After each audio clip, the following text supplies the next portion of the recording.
Hello everyone, welcome to JK career institute. देखिए, last lecture में हमने देखा था कि केमिकल इक्वेशंस को हम लोग बैलेंस कैसे करते हैं। ठीक, बहुत ही डिटेल्स हमने समझा बैलेंसिंग के बारे में, कई सारे 7, 8, 10 क्वेश्चन भी किए, तो उससे हम लोग को बहुत ही अच्छे से आइडिया हो गया है कि हम लोग को बैलेंसिंग कैसे करनी है। अभी आपको ठीक है, नेक्स्ट लेक्चर में एक PDF मिलेगा, उस PDF में कुछ क्वेश्चंस होंगे जो आपको सॉल्व करने होंगे, है ना। बैलेंसिंग वाले भी और भी क्वेश्चंस हो सकते हैं, जितना भी हम लोग पढ़ लेंगे, ठीक है ना। देखिए, पिछली क्लास में कुछ बातें हम लोगों ने छोड़ दी थी कि केमिकल इक्वेशंस को हम लोग मोर इफेक्टिव और अच्छे से बता सकते हैं। ठीक, अभी तक क्या करते थे हम लोग, जो भी मेरे पास एलिमेंट है सिंबल्स का यूज़ करते थे हम लोग, ठीक है ना। कंपाउंड्स का मॉलिक्यूलर फार्मूला यूज़ करते थे, है ना। अब देखिए, केमिकल इक्वेशंस को और भी अच्छे से, है ना, मोर इफेक्टिव बनाने के लिए हम क्या क्या कंडीशंस यूज़ करें, ठीक, क्या क्या चीज़ें हम कर सकते हैं, उस पर बात करेंगे। पूरा चैप्टर इसी पे डेडिकेटेड होगा आज का लेक्चर, ठीक है। तो आज हम लोग बात करेंगे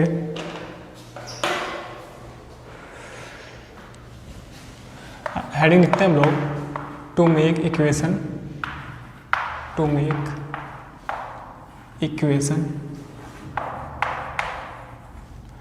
इक्वेशंस मोर इफेक्टिव।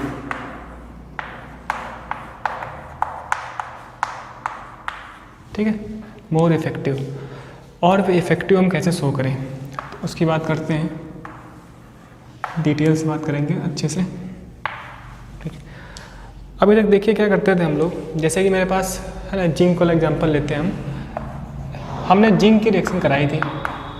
ठीक, डाइल्यूट, हालांकि ये लिखा नहीं होता है लेकिन हम लोग लिख सकते हैं ऐसे, डाइल्यूट H2SO4 के साथ सल्फ्यूरिक एसिड के साथ।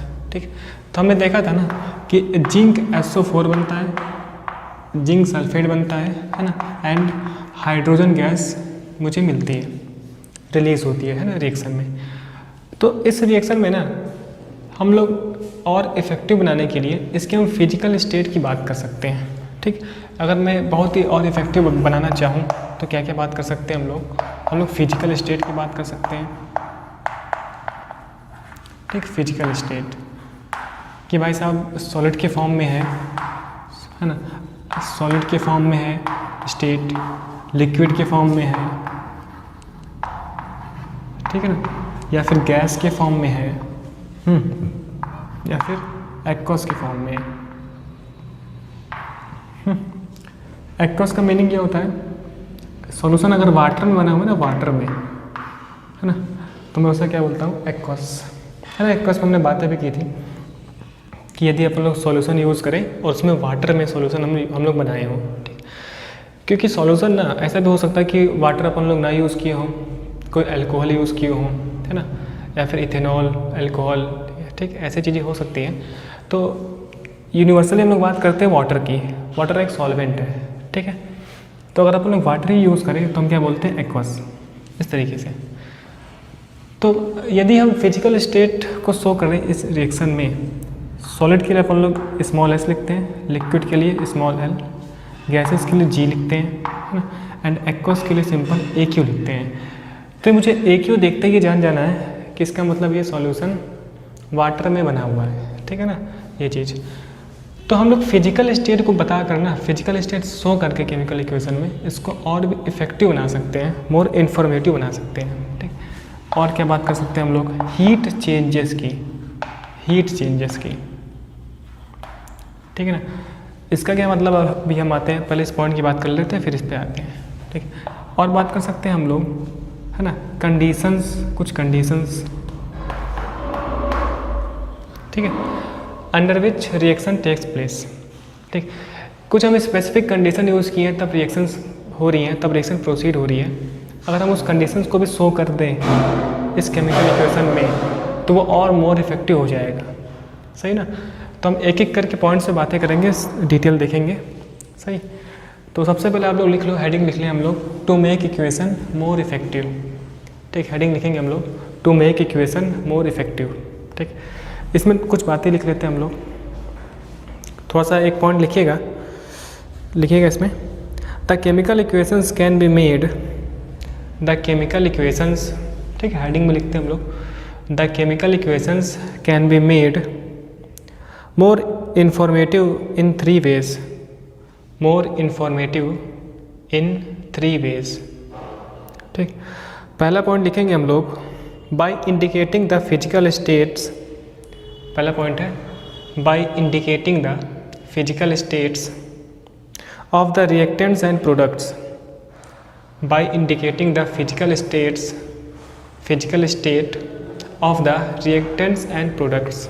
ठीक, तो पहले बंदे की अगर हम बात करें, अगर हम रिएक्टेंट्स एंड प्रोडक्ट्स की फिजिकल स्टेट को शो करें तो ये पहला मेथड हो जाएगा जिससे कि मैं मोर इफेक्टिव बना सकता हूँ, है ना। सेकेंड पॉइंट लिखते हैं हम लोग by indicating the heat changes taking place in the reaction. By indicating the heat changes, है ना, taking place in the reaction. By indicating the heat changes taking place in the reaction. ठीक है, लिख लिया। तो अभी हम हीट की बात करेंगे, हीट चेंज का मतलब क्या होता है, ठीक है, समझेंगे अच्छे से। नेक्स्ट पॉइंट लिखते हैं हम लोग। नेक्स्ट हम बात करेंगे by indicating the condition under which the reaction takes place. By indicating the condition under which reaction takes place. ठीक, कुछ कंडीशंस की बात, स्पेसिफिक बातें रखते हैं हम लोग, ठीक है ना। तो हम लोग की सबसे पहली हेडिंग होगी, पहली हेडिंग जो हमने लिखा by indicating the physical states of reactants and products. ठीक, तो आप लोग फिर से लिखो, पहली हेडिंग लिखो बाय इंडिकेटिंग द, है ना, physical state of reactants and products. ठीक, इतना लिख लिया। अब समझते हैं, उसके बाद लिखने का काम करेंगे हम लोग। तो देखिए इसमें क्या कर सकते हैं हम लोग। जैसे कि एग्जांपल की हम बात करें तो इस रिएक्शन में क्या होता है। ठीक, अच्छा, ये फिजिकल स्टेट हमें पता कैसे चलेगी, ये चीज़ पता चलेगी एक्सपेरिमेंट से, है ना। एक्सपेरिमेंट पे अपन लोगों ने किस तरीके से रिएक्टेंट लिया था, किस फॉर्म में लिया था, तो वहाँ से मालूम चलता है। तो जब ये एक्सपेरिमेंट हुआ था ना, तो जिंक सॉलिड के फॉर्म में था, तो क्या लिखेंगे, स्मॉल एस। H2SO4 का डाइल्यूट सोल्यूशन है, मतलब कि वाटर का अमाउंट ज़्यादा है, तो ये मेरे पास किस में है, एक्वस फेस में है। ठीक है, एक्वस स्टेट में है। एंड मुझे क्या मिला है, जिंक SO4, ये भी किस में है, एक्वस स्टेट में है। एंड H2 किस में, गैस के फॉर्म में, है ना। अब देखिए H2 गैस रिलीज़ हो रही है, ठीक है ना, निकल रही है, तो हम लोग ऐसा यूज़ कर सकते हैं एरो, कि यहाँ से मुझे H2 गैस रिलीज़ हो रही है। ठीक है, यूज़ कर सकते हैं, आपकी बुक में यूज़ नहीं हुआ होगा तो इसको हम ऐसे भी रख सकते हैं, ठीक है ना। तो इस पैटर्न में अगर हमने लिख दिया ना, तो ये देखिए ये मोर इफेक्टिव बता रहा है, ठीक है, कि मेरे पास जिंक किस स्टेट में था, ये किस स्टेट में था, इस तरीके से। तो ऐसा भी मुझे बुक में दिख सकता है। ठीक, एक रिएक्शन हमने और देखा था, जैसे कि जिंक सॉलिड के फॉर्म में है। ठीक, रिएक्शन किससे हुई थी, डाइल्यूट HCl। ठीक, तो पहली क्लास में जितनी भी रिएक्शंस हम पढ़ रहे हैं वो बार बार रिपीट होंगी, है ना। अब देखिए पढ़ाने का स्टाइल ही ऐसा है ना कि बार बार रिपीट करूँ जिससे कि आपको चीज़ें याद हो। ठीक, जितना बार आप देखोगे, जितनी बार आपकी नज़रों के सामने से गुजरेगा, ठीक, उतना ही याद होगा। सो HCl यहाँ पे क्या था, एक्वस के फेस में, ठीक है ना। मुझे क्या मिला था, ZnCl2। ठीक, पढ़ चुके हैं हम लोग, ZnCl2 किस में, एक्वस फेस में। एंड यहाँ से मुझे क्या मिलता है, H2 गैस, ठीक है ना। तो इस तरीके से हम लोग स्टेट को शो करते हैं, सही है। एक रिएक्शन हम और देखते हैं, जैसे कि मेरे पास कैल्शियम हाइड्रोक्साइड होता है, CaOH का होल ट्वाइस, इसे हम बोलते हैं लाइम वाटर। क्या बोलते हैं भाई साहब, लाइम वाटर, या फिर इसका एक और नाम है स्लेक्ड लाइम। क्या चीज़, स्लेक्ड लाइम, ठीक है ना। इस पर डिटेल कुछ बातें करेंगे अभी हम लोग। ये मेरे पास एक्वस के फेस में, किस में, एक्वस फेस में। ठीक, जब ये रिएक्शन करता है CO2 कैल्शियम कार्बन डाइऑक्साइड के साथ, है ना। एक्चुअल में ना इसका यूज हम लोग करते हैं वाइट वॉशिंग के लिए, उस पर अभी हम आते हैं। So calcium hydroxide carbon dioxide के साथ रिएक्शन करके, ठीक, देखिए यहाँ से मेरे पास ना कार्बोनेट बना देता है, कैल्शियम कार्बोनेट CaCO3, ठीक है। एंड मेरा यहाँ से O2 गैस निकल जाती है। ठीक, अब ये कैल्शियम कार्बोनेट सॉलिड के फॉर्म में है एंड ये O2 गैस के फॉर्म में है ना। ये जो कैल्शियम कार्बोनेट है ये इनसॉल्युबल है। ये कैसा है? इनसॉल्युबल। इनसॉल्युबल। तो हम लोगों ने लास्ट क्लास में बातें की थी कि अगर इनसॉल्युबल वाला पार्ट होगा तो सॉल्यूशन के साथ डिज़ोल्व नहीं होता है, ठीक है, एंड बॉटम पे आकर बैठ जाता है सॉलिड की फॉर्म में। सो ये मेरे लिए क्या है? प्रेसिपिटेट है, जिसे मैं शॉर्ट फॉर्म में पीपीटी लिखता हूँ। पीपीटी मीन्स क्या? प्रेसिपिटेट, ठीक है ना, बातें की थी इस पर हम लोगों ने।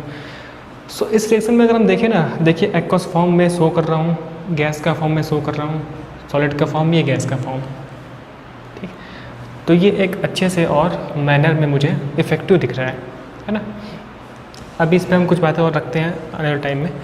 तो हमने क्या लिखी थी? Heading by indicating the physical state of the reactants and products, ठीक है, ये हेडिंग लिखी थी। इसमें लिखिएगा, ठीक है ना, एक पॉइंट लिखते हैं, एक पॉइंट लिखिएगा। There can be 4 physical states for the reactants. There can be, जो हमने हेडिंग लिखी है ना वहाँ लिखेंगे, हेडिंग के अंदर लिखते हैं there can be 4 physical states for the reactants and products. There can be 4 physical states of the reactants and products, ठीक है, of the reaction, reactants and products of the reaction, ठीक। नेक्स्ट आगे लिखिएगा solid comma liquid comma aqueous solution and gas. Solid comma liquid comma aqueous solution and gas, ठीक है ना, लिख लिया।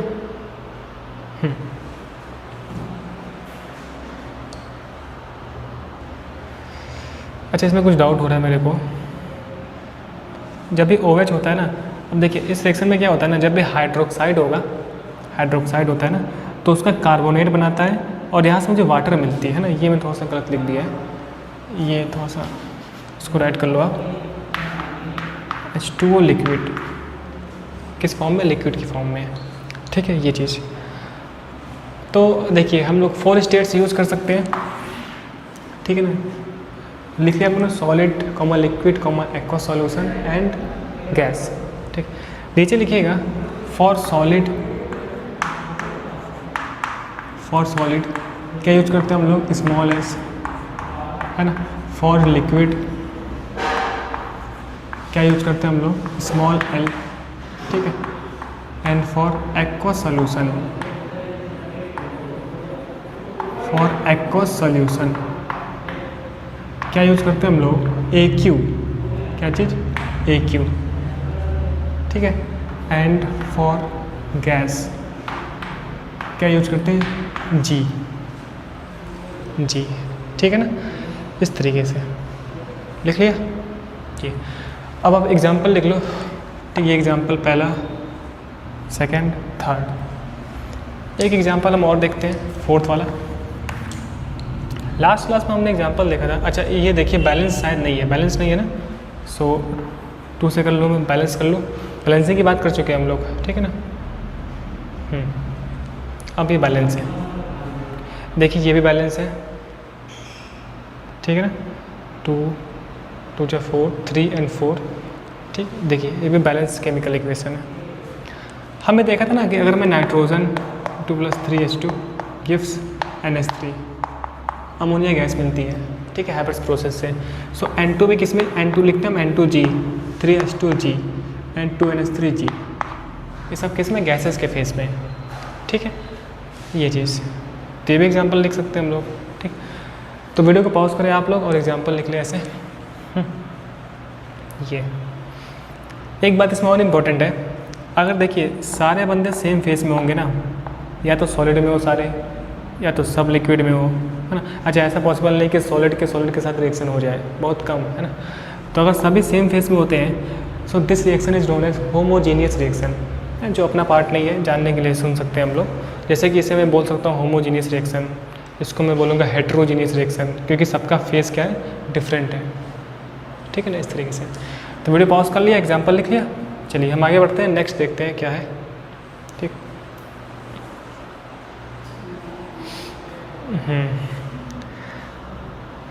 नेक्स्ट हेडिंग लिखिएगा, नेक्स्ट वाला देखो, to indicate the heat changes in equation. Next heading, to indicate the heat changes in equation. To indicate the heat changes in equation. To indicate the heat changes in equation. ठीक, so पहला हमने part देखा जहाँ पर अपन लोग physical state की बात की है। ठीक है, अब देखते हैं हम लोग हीट चेंजेस का क्या मामला होता है। इसको लिख लेना अच्छे से।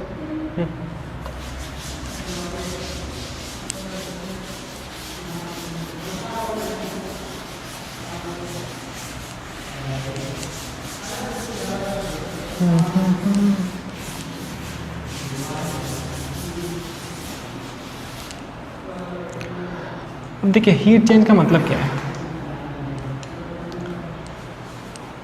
मान लीजिए अपन लोगों ने बीकर लिया, ठीक है ना, रिएक्शन वेसल में हम लोगों ने रिएक्शन कराई। अब रिएक्शन कंप्लीट होने के बाद अगर बीकर वार्म हो जाता है, गर्म हो गया, तो इसका मतलब क्या था कि रिएक्शन से एनर्जी रिलीज़ हुई ना। तो जब भी रिएक्शन से एनर्जी रिलीज़ होगी तो हम बोलेंगे कि यहाँ पर हीट क्या हुई, रिलीज़ हुई है। ठीक, और ऐसा भी हो सकता है कि रिएक्शन हम प्रोसीड कराएं और होने के बाद रिएक्शन वेसल कोल्ड हो जाए। ठीक है, सो कोल्ड होने का मीन्स क्या है कि रिएक्शन ने एनर्जी एब्जॉर्व की है। ठीक, तो जब भी रिएक्शन से हीट रिलीज़ होगी ना, तो उस रिएक्शन का एक स्पेसिफिक नाम होगा, और जब भी रिएक्शन में हीट एब्जॉर्व होगी तो उसका स्पेसिफिक नाम होगा। ठीक, तो हीट चेंज का मतलब यही है। चेंज का मीनिंग क्या है, दो चीज़ें हो सकती है, या तो एब्जॉर्ब या तो रिलीज़। तो इनके बेसिस पे 2 टाइप के रिएक्शंस पढ़ेंगे हम लोग, जो अभी देखने वाले हैं। ठीक, देखिए पहला एग्जांपल देखते हैं हम लोग, जैसे कि मीथेन। जितने भी कार्बन के कंपाउंड्स हैं ना, ये बहुत ही अच्छे हम लोग के फ्यूल्स होते हैं, एनर्जी के सोर्स होते हैं। ठीक, चैप्टर में पढ़ेंगे हम लोग उस वाले। जैसे कि हम बात करें कार्बन की, पहले बात करते हैं कार्बन सॉलिड के फॉर्म में है। कार्बन का अगर हम लोग बर्न करें O2 के साथ, O2 गैस, ठीक, तो कार्बन ऑक्सीजन में बर्न होकर मुझे कार्बन डाइऑक्साइड देता है ना। साथ ही साथ यहाँ से मेरे पास हीट मिलती है। हीट क्या होती है, रिलीज़ होती है। ठीक, इस तरीके से प्लस हीट लिखने का मतलब क्या है कि यहाँ पे हीट रिलीज़ हुई है। अगर ये रिएक्शन हीट एब्जॉर्ब कर रहा होता तो अपन लोग रिएक्टेंट के साइड प्लस हीट लिख रहे होते हैं, है ना। So this reaction is known as exothermic reaction.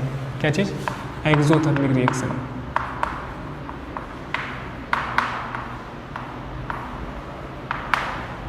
ठीक है ना। एक्सोथर्मिक का मतलब क्या, इन रिएक्शंस में हीट रिलीज़ होती है। तो ऐसे अपन लोग हीट लिख सकते हैं यहाँ पे, या फिर यहाँ पर हम लोग हीट एनर्जी लिख सकते हैं, या फिर सिंपल एनर्जी लिख सकते हैं। तो जितने भी कंबक्शन रिएक्शन होती है ना, जितने भी कार्बन के कंपाउंड्स होते हैं, अगर उन्हें हम बर्न करें, ठीक है, तो वहाँ से मेरे पास एनर्जी मिलती है। तो हम लोग बहुत ही अच्छे से फ्यूल की तरह यूज़ कर सकते हैं कार्बन वाले कंपाउंड्स को। जैसे कि पेट्रोल होता है, वो भी हम लोग फ्यूल की तरह यूज़ करते हैं, उसकी एनर्जी का यूज़ करते हैं अपन लोग मोटरसाइकिल में जो इंजन्स होता है उसको मूव कराने के लिए। ठीक है ना, ये सारे पार्ट्स हमारा होता है। अब जैसे कि मीथेन को देखिए हम लोग, मीथेन CH4 है, ये गैस है मीथेन। ठीक, इसे अपन लोग नेचुरल गैस बोलते हैं। क्या चीज़, नेचुरल गैस। अगर अपन लोग मीथेन की कंबक्शन की बात करें, मीथेन बर्न हुआ किसके साथ, गैस के साथ। अब आप देखो ये एक बैलेंस्ड केमिकल इक्वेशन है ना, देख रहे हैं ना। अब ये बर्न होकर ना कार्बन डाइऑक्साइड गैस देता है मुझे, प्लस वाटर देता है जो कि लिक्विड के फॉर्म में है ना, प्लस यहाँ से मेरे पास हीट एनर्जी मिलती है, हीट एनर्जी। ठीक, इस तरीके से सही है। तो इस तरीके से अपन लोग मीथेन को बर्न करके ना जो एनर्जी मिली, इस एनर्जी का यूज़ अपन लोग खाना पकाने के तौर पे यूज़ कर सकते हैं, है ना, ऐसे। अब ये देखो, ये हम लोग के पास बैलेंस्ड नहीं है। कार्बन देखिए 2 यहाँ पे हैं, यहाँ पर कितने हैं, यहाँ पर मैं 2 से मल्टीप्लाई कर दूँ, सो 2 2 4, 4 यहाँ पे, एंड हो गया। देखिए 2 and 2 4, तो यहाँ 2 से करना पड़ेगा। ठीक, देखिए कार्बन का 1 एटम, कार्बन 1 एटम, ऑक्सीजन के 2 2 4, 2 2 4, हाइड्रोजन 2 2 4, हाइड्रोजन 4 है। ठीक, तो हो गया, ये हो गया बैलेंस्ड केमिकल इक्वेशन। बैलेंसिंग पढ़ चुके हैं हम लोग, है ना। तो ये भी रिएक्शन क्या हुआ, इसमें भी क्या हुआ, हीट रिलीज़ हुई, है ना। ये कैसे मालूम, रिएक्शन कराने के बाद। ठीक, सो ये भी किसका पार्ट है, एक्सोथर्मिक का पार्ट। तो हम इस केमिकल इक्वेशन में अपन लोगों ने लिखा कि भाई साहब यहाँ पे हीट निकली, हीट एनर्जी मुझे मिली, तो ये और भी इन्फॉर्मेटिव हो गया, क्योंकि अपन लोग स्टेट की बात कर रहे हैं, गैस के फेस में, गैस के फेस में, लिक्विड फेस में और ये फेस में। ठीक है, तो बात समझ चुके हैं आप लोग। ऐसा एक और पार्ट होता है रेस्पिरेशन का। अब देखिए, हम लोग क्या करते हैं, फूड लेते हैं एनर्जी के लिए। फूड की बात करें जैसे कि राइस हो गया, चपाती हो गया, टोमेटो हो गया, ठीक है ना। बेसिकली इनमें क्या होता है ना, कार्बोहाइड्रेट होता है। क्या होता है, कार्बोहाइड्रेट एंड स्टार्च होता है। तो कार्बोहाइड्रेट बॉडी के अंदर जाता है, ठीक है। फर्स्ट लेक्चर में हमने बातें की थी कि ये कार्बोहाइड्रेट के अंदर जो इसका स्ट्रक्चर है, काफ़ी कॉम्प्लेक्स स्ट्रक्चर होता है। ये स्ट्रक्चर को तोड़ते हैं बॉडी के अंदर जो हमारे पार्ट्स हैं। कार्बोहाइड्रेट पहले ब्रेक होता है, कार्बोहाइड्रेट ब्रेक होता है ग्लूकोज में। किस में ब्रेक होता है, ग्लूकोज में, ठीक है। अब ग्लूकोज क्या करता है ना, अब मुझे पता है कि सेल के कॉम्बिनेशन से मेरी बॉडी बनी हुई है, ठीक। तो ग्लूकोज सेल में से ऑक्सीजन के साथ रिएक्शन करता है, ठीक है। क्या करता है, ग्लूकोज सेल में जो ऑक्सीजन है ना उसके साथ रिएक्शन करता है O2 के साथ, एंड फिर मुझे एनर्जी देता है, ठीक। तो इस तरीके से जो रेस्पिरेशन का सिस्टम है, जो रेस्पिरेशन का प्रोसेस है, ये भी एक एक्सोथर्मिक रिएक्शन है, क्योंकि यहाँ से हमें हीट रिलीज हो रही है, सही है। तो अपन लोग रेस्पिरेशन की बात कर सकते हैं। यहाँ से ग्लूकोज का फॉर्मूला C6H12O6, ये क्या हो गया, ग्लूकोज हो गया, ग्लूकोज, ठीक है। एक्वस के फेस में होता है ये। अब सेल में से जो O2 है, O2 गैस के साथ ये रिएक्शन करके, ठीक है, फिर मेरे पास वही वाला काम, CO2 carbon dioxide gas, water liquid के फॉर्म में, प्लस यहाँ से मेरे पास एनर्जी ENERGY, यहाँ से मेरे पास एनर्जी देता है, ठीक। इस तरीके से देखिए, बैलेंस नहीं है अभी, बैलेंस कर लेते हैं हम लोग। हो गया बैलेंस, 6 कार्बन यहाँ पे, 6 कार्बन, 6 2 12, 12 एंड 6 कितना हो गया, 18। देखिए 12 और 6 कितना, 18 हो गया ऑक्सीजन। यहाँ पर 12 हाइड्रोजन एंड 6 2 12 हाइड्रोजन। तो ये जो रिएक्शन हुई ना, रेस्पिरेशन में होती है, जहाँ पर ग्लूकोज, ठीक है, सेल में जो प्रेजेंस ऑक्सीजन है, रिएक्शन करके carbon dioxide gas, water and energy दे रहा है, ठीक। तो this reaction is also exothermic reaction. कौन सी रिएक्शन, एक्सोथर्मिक रिएक्शन, जहाँ पर हीट रिलीज हो रही है, ठीक। तो क्या हीट एब्जॉर्ब वाला भी हो सकता है, जी हाँ बिल्कुल। उन्हें हम क्या बोलते हैं, एंडोथर्मिक रिएक्शन। क्या चीज़, एंडोथर्मिक, एंडोथर्मिक रिएक्शन, ठीक है ना। इसका एक बहुत ही वेल नोन एग्जांपल है, जैसे कि nitrogen, nitrogen gas oxygen gas के साथ, है ना, ऑलमोस्ट 3000 डिग्री सेल्सियस पे इसे में हम लोग क्या करते हैं, हीट प्रोवाइड कराते हैं। तो हम लोग लिखेंगे यहाँ पे प्लस हीट, ठीक। फिर यहाँ से मेरे पास बनता है नाइट्रिक ऑक्साइड, ठीक है ना। तो जो ये रिएक्शन है ना, N2+O2 प्लस हीट लिखने का मीन्स क्या है, इस रिएक्शन ने हीट एब्जॉर्व की। तो जब भी हीट एब्जॉर्व होगा तो मैं क्या बोलूँगा, ये एंडोथर्मिक रिएक्शन है, ठीक। हो सकता है कि आपके पेपर में आ जाए कि what is exothermic reaction, give some example, and endothermic reaction example. तो हम लोग समझ रहे हैं उसको, ठीक है ना। बैलेंसिंग का प्रॉब्लम हम लोगों ने कर लिया है लास्ट लेक्चर में, तो वो कर सकते हो आप लोग। सो देखिए, ये भी बैलेंस है, 2 नाइट्रोजन 2 ऑक्सीजन 2 NO, ठीक। So this NO is known as, कई सारे नाम हो सकते हैं इसके, जैसे कि नाइट्रोजन मोनोऑक्साइड, है ना। Basically these are oxides of nitrogen, ठीक है, नाइट्रोजन मोनोऑक्साइड, या फिर इसी को हम बोलते हैं नाइट्रिक ऑक्साइड। क्या चीज़, नाइट्रिक ऑक्साइड, ठीक है ना। अच्छा, इससे मिलता जुलता एक और नाम होता है ना, हालांकि इसका पार्ट नहीं है, लेकिन हम लोग यहाँ लिख लेते हैं नोट करके। एक मेरे पास होता है N2O, इसे हम बोलते हैं नाइट्रस ऑक्साइड। क्या चीज़, नाइट्रस ऑक्साइड, ठीक है ना। इसी को हम बोलते हैं लॉफिंग गैस। क्या चीज़, लॉफिंग गैस, ठीक। या फिर इसी का एक और नाम होता है डाइनाइट्रोजन मोनोऑक्साइड। क्या चीज़, डाइनाइट्रोजन, इंफॉर्मेशन के लिए बिल्कुल, डाइनाइट्रोजन मोनोऑक्साइड, ठीक है। ये नोट करके लिख सकते हो आप लोग, ठीक है ना। इसका इससे कोई मतलब नहीं है ना। सो हमने देखा कि एंडोथर्मिक रिएक्शन में क्या हुई, हीट एब्जॉर्ब हुई, तो क्या बना 2NO नाइट्रोजन मोनोऑक्साइड या फिर नाइट्रिक ऑक्साइड। ठीक, और हमने भी देखा कि N2O भी एक कंपाउंड होता है जो कि नाइट्रोजन का ऑक्साइड है, जिसका नाम क्या है, नाइट्रस ऑक्साइड, जिसे हमें लॉफिंग गैस, बहुत ही वेल नोन कॉमनली जानते हैं हम लोग लॉफिंग गैस है ना, या फिर इसका एक और नाम डाइनाइट्रोजन मोनोऑक्साइड। ठीक, तो ये कहानी हुई। इसका और एग्जाम्पल भी हो सकते हैं क्या? जी हाँ बिल्कुल, एक एग्जाम्पल हम और देखते हैं, वैसे यहाँ दिखते हैं ना, फर्स्ट एग्जाम्पल, सेकेंड एग्जाम्पल यहाँ लिखते हैं हम। वैसे कैल्शियम कार्बोनेट होता है, कैल्शियम कार्बोनेट अगर मैं हीट करूँ, CaCO3 है, CaCO3 सॉलिड के फॉर्म में है, प्लस हीट। जब भी कार्बोनेट को मैं हीट करूँगा ना तो इसका ऑक्साइड बनेगा, क्या बनेगा इसका? ऑक्साइड। ठीक, NO2 गैस मिलती है, CaO calcium oxide plus O2, तो ये CO सॉलिड के फॉर्म में, NO2 किस फॉर्म में? गैस के फॉर्म में। ठीक, ये क्या कैल्शियम ऑक्साइड, इसका एक और नाम होता है जिसे मैं बोलता हूँ ओनली लाइम, क्या बोलते हैं हम लोग? लाइम। इससे पहले कैल्शियम हाइड्रोक्साइड क्या था? लाइम वाटर, है ना। एंड इसका एक और नाम है, या फिर क्विक लाइम, क्या नाम है? Quick lime. ये वर्ड्स यूज होते हैं ना, और कैल्शियम हाइड्रोक्साइड का क्या नाम था? Select lime. ठीक है ना, सो क्विक लाइम इस तरीके से, है ना। So this is the part of our endothermic reaction where energy is absorbed. ठीक है, सो हमने हेडिंग क्या लिखा था? हेडिंग क्या लिखा था? By indicating the heat, heading जो भी लिखा था, ठीक है ना, उस हेडिंग के अंदर लिखेगा पहली हेडिंग, हमने हेडिंग लिखा था to indicate the heat change in equations. ठीक, पहली हेडिंग लिखेगा, इसमें एक पॉइंट लिख लेते हैं, there are two types of reactions on the basis of heat changes. There are two type of reactions on the basis of heat changes.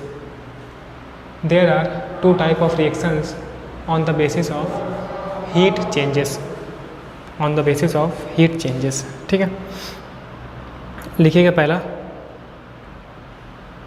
पहली heading exothermic reaction. क्या चीज़? पहली हेडिंग एक्सोथर्मिक रिएक्शन।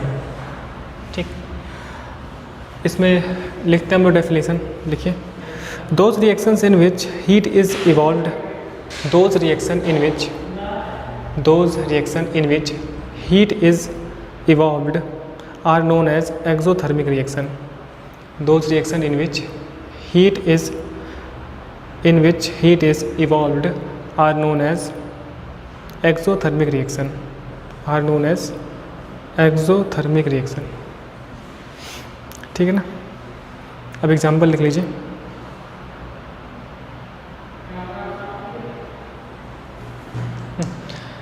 सो इन reactions में क्या हो रही है? Heat release हो रही है, ठीक है, इवॉल्व हो रही है। एग्जांपल 1 2 3। ठीक, अच्छा ये इक्वेशन बैलेंस नहीं है शायद, ठीक, दिख रहा है आपको? कैल्शियम 1 ऑक्सीजन 3 यहाँ पे है, यहाँ पे 2 3 है, यहाँ पे कार्बन भी तो है, ठीक है ना। तो मेरा बैलेंसिंग का ध्यान अभी आया, यहाँ पे क्या कार्बन है, सो यहाँ पर CO2 होना चाहिए थी। क्या चीज़? CO2, ठीक है ना। इतना तो आप कर सकते हो ना, सही है ना। अब देखिए कैल्शियम 1 3 एंड 2 3 एंड C, है ना, ये राइट है, सही है।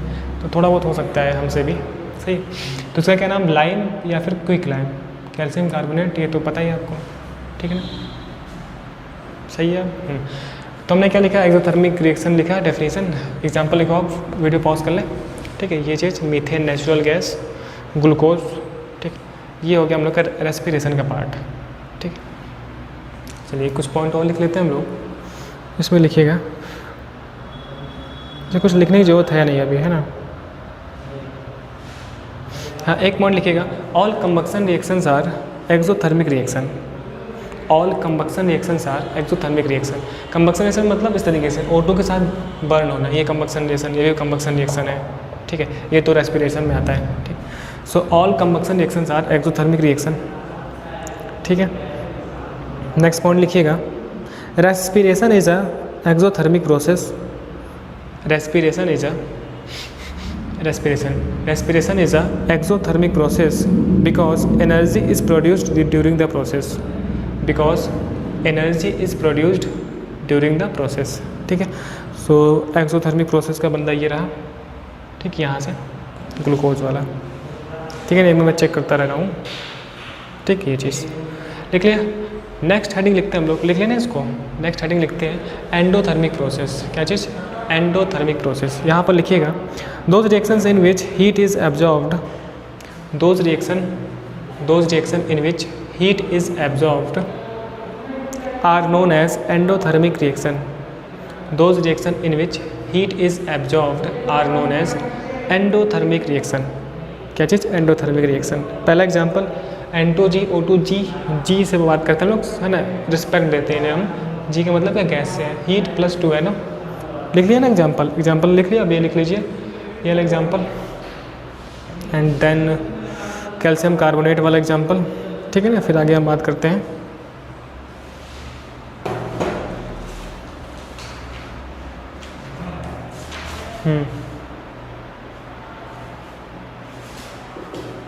लिख लिया। सो फर्स्ट एग्जांपल ये रहा, इसको अलग से लिखना है नोट करके अलग से। सेकंड एग्जांपल ये रहा, कैल्शियम कार्बोनेट, क्विक लाइम या फिर ओनली लाइम CO2, ठीक। So this reaction is the example of endothermic reaction, ठीक है। चलिए नेक्स्ट देखते हैं हम लोग।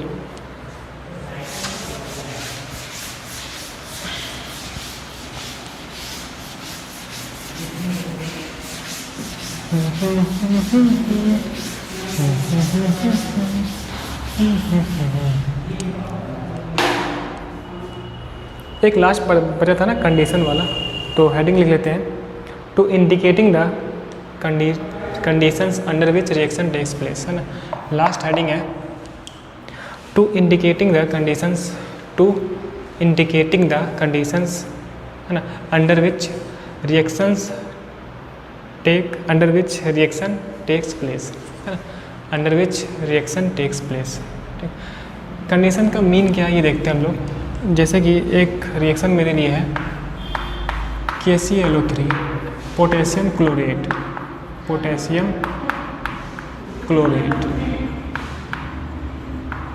इसको जब हम लोग हीट करते हैं, क्या हीट, इसको नोट करके लिख लेंगे हम लोग यहाँ पर। जो हीट होता है ना, हीट के लिए अपन लोग साइन यूज़ करते हैं डेल्टा, इसे हम क्या बोलते हैं? डेल्टा।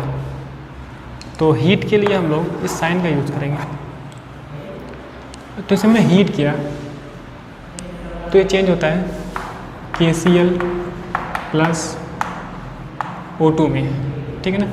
ये सॉलिड के फॉर्म में, KCl सॉलिड के फॉर्म में एंड O2G के फॉर्म में, पोटेशियम क्लोराइड, ठीक है, पोटेशियम क्लोराइड, ठीक है, 3CO2। तो ये रिएक्शन मेरी होती है नॉर्मल हीट करने पे, ठीक। लेकिन अगर मैं यहाँ पर थोड़ा मैग्नीज डाइऑक्साइड यूज़ करूँ, क्या चीज़? MnO2, तो ये रिएक्शन फास्ट हो जाती है, और भी फास्ट हो जाती है, मतलब कि और जल्दी मुझे O2 गैस मिलता है, ठीक।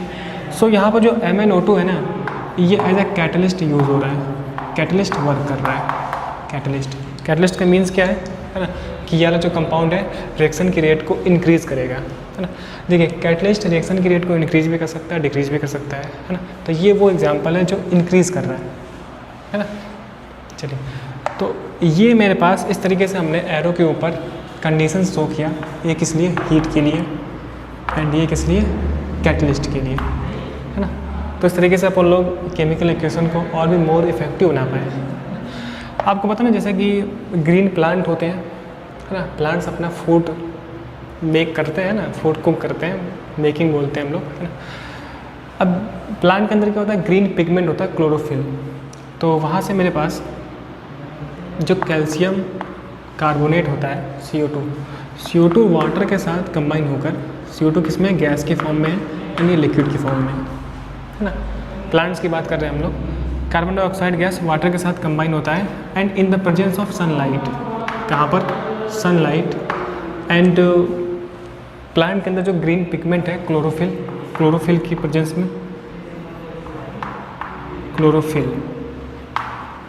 में, अपना फूड मेक करते हैं, है ना। फूड मेक करके ये लोग ग्लूकोज बनाते हैं प्लस O2, ठीक है। बैलेंस कर लेते हैं इसको, ये चीज़ देख रहा है, बैलेंस हो गया। तो देखिए 6 कार्बन 6 कार्बन, 6 2 जा 12, 12 6 2 जा 12 एंड 6 18, 6 2 जा 12, 6 18, ठीक। सो जो प्लांट वाला जो प्रोसेस है ना, जो ग्रीन प्लांट अपना फूड मेक कर रहे हैं, है ना, इन the presence of sunlight and chlorophyll. तो ऐसा अगर आप लोग सनलाइट लिख दें, क्लोरोफिल लिख दें, तो इस तरीके से ये केमिकल इक्वेशन को मोर इफेक्टिव कर रहा है, ठीक। सो ये है कंडीशन वाला पार्ट, सही है। चलिए, तो हेडिंग के अंदर लिखते हैं हम लोग, क्या लिखेंगे, लिखिए to indicate the condition under which the, heading लिख ली हम लोग ना, हाँ।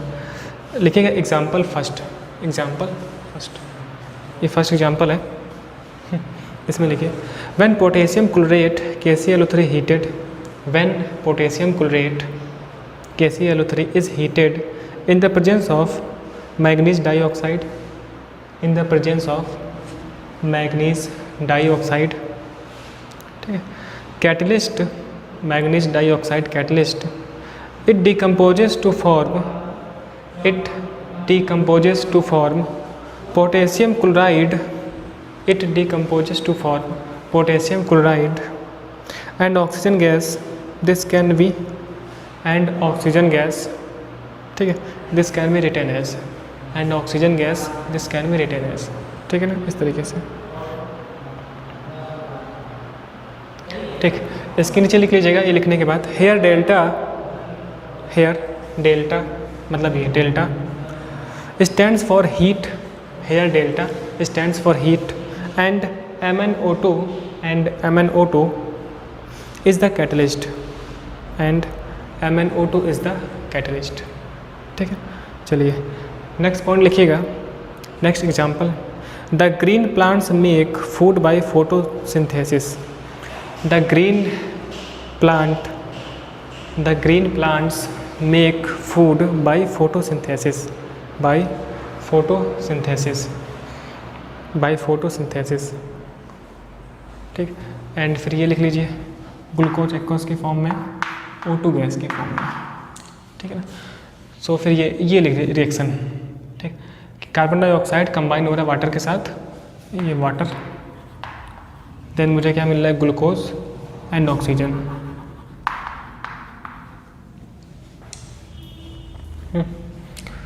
लिख लिया इसको। चलिए इसमें एक पॉइंट हम लोग और लिखते हैं, during the photosynthesis carbon dioxide combines with water in the presence of sunlight, and the green pigment of leaves called chlorophyll to make food like glucose and oxygen gas. Leaves called chlorophyll to make food like glucose and oxygen gas is given out, है ना, like glucose and oxygen gas is given out, ठीक। सो ये हुआ हमारे पास example, ठीक है ना, ये चीज़। तो आज हमने ये देखा कि किस तरीके से हम लोग इक्वेशंस को, केमिकल इक्वेशंस को मोर इफेक्टिव बना सकते हैं, ठीक। फिजिकल स्टेट को अपन लोग शो करके, हीट एक्सचेंज का क्या चक्कर है उसको बता के, है ना, अपन लोग इस तरीके से कंडीशंस को यूज करके, ठीक। इतना ही नहीं, हमने ये भी देखा कि एक्सोथर्मिक रिएक्शन का मेन क्या होता है ना, एंडोथर्मिक रिएक्शन का मतलब क्या होता है, कंबक्शन रिएक्शन का मतलब क्या होता है ना, जब हम लोग एयर में बर्न करते हैं, ठीक। और हमने ये भी देखा कि रेस्पिरेटरी सिस्टम एक एक्सोथर्मिक प्रोसेस है जहाँ पर ग्लूकोज वाला कांड हो रहा था, है ना। एंड इस तरीके से हम लोग के जो ग्रीन प्लांट वाला फूड मेकिंग हो रहा है वो भी एक क्या है ना, मतलब कि एक इन द फॉर्म ऑफ, यहाँ पर हम लोग स्टेट शो करके, कंडीशन को शो करके, और केमिकल इक्वेशन को और भी अच्छे से हम लोग क्लैरिफाई एंड अंडरस्टैंड कर सकते हैं, ठीक है ना। चलिए आज के लिए हम लोग इतना रखते हैं, अब नेक्स्ट क्लास में हम देखेंगे कि किस तरीके से हमारे पास, ठीक है, केमिकल प्रॉपर्टीज़ की बात करेंगे हम लोग, रिएक्शंस की जो कैरेक्टरिस्टिक्स होती है, कहीं पर रिएक्शन में टेम्परेचर चेंज हो रहा होता है ना, कहीं पर फिजिकल स्टेट चेंज हो रही होती है, जैसे कि आइस को हमने हीट किया, आइस तो सॉलिड के फॉर्म में, हीट करने के बाद लिक्विड में गया, उसको और हीट किया तो वेपर में चला गया, ठीक है। कई सारी रिएक्शंस हैं जहाँ पर कलर चेंज होता है, ठीक, फिजिकल स्टेट चेंज हो जाती है, कई रिएक्शंस में हीट भी चेंज होता है। ठीक, तो रिएक्शन की कैरेक्टरिस्टिक्स क्या क्या हो सकती है, क्या क्या प्रॉपर्टी हो सकती है, उसे बात करेंगे हम लोग। फिर उसके बाद हम देखेंगे कि टाइप्स ऑफ रिएक्शन। ठीक, देखिए एक्चुअल में टाइप्स ऑफ रिएक्शन का थोड़ा बहुत आइडिया हम ले चुके हैं, बिना बताए हम जान चुके हैं। जो अभी हमने लिखा था ना, कैल्शियम कार्बोनेट को हीट किया था, कैल्शियम ऑक्साइड एंड CO2 बना था, है ना। बेसिकली ये डीकम्पोजिशन रिएक्शन था, है ना। तो जो अभी हम जो अभी हम लोग है ना रिएक्शन के टाइप्स पढ़ने वाले हैं, वो एक्चुअल में हम लोग देखते जा रहे हैं और कई सारे रिएक्शंस को हम लोग रिपीट कर रहे हैं बार बार। ठीक, जिससे कि आपको चीज़ें याद होती जाए। ठीक है, मैग्नीशियम रिबन का हमने एग्जाम्पल पढ़ा था ना सब फर्स्ट लेक्चर में, तो वो भी एक हम लोग का एक्सोथर्मिक रिएक्शन है। वहाँ से भी क्या हो रही है, हीट रिलीज हो रही है। ठीक है, तो उसमें आप चाहो तो लिख सकते हो एक्सोथर्मिक में एग्जाम्पल कि when magnesium ribbon heated in the presence of air then magnesium oxide मेरे को मिला था ना वाइट पाउडर, तो वो भी एक क्या एक्सोथर्मिक रिएक्शन है। ठीक है, चलिए तो आज के लिए हम लोग इतना रखते हैं, फिर देखते हैं हम लोग नेक्स्ट क्लास में और भी टॉपिक्स। तब तक के लिए बहुत बहुत थैंक यू, मिलते हैं नेक्स्ट लेक्चर में।